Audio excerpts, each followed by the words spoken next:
Hi, I'm Stefan Loader and welcome to Up and Running with FL Studio 12.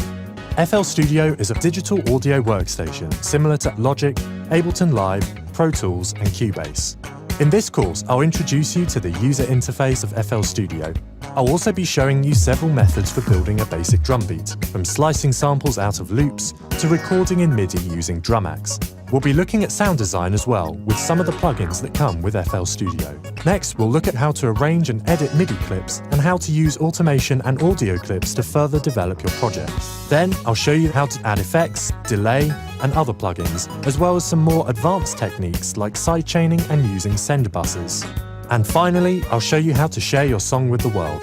FL Studio 12 is a versatile and powerful program, and I hope watching this course will inspire you to create and produce music in ways you may not have even considered before.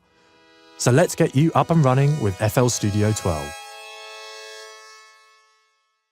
Coop, got the missing roof, your boo came up missing too. Poof, I just stole your boo, now ooh, she gon' eat the crew. Bread up in that guy and you would think that bag would come in. Smile up in my face, but like a plastic bag, I see through you.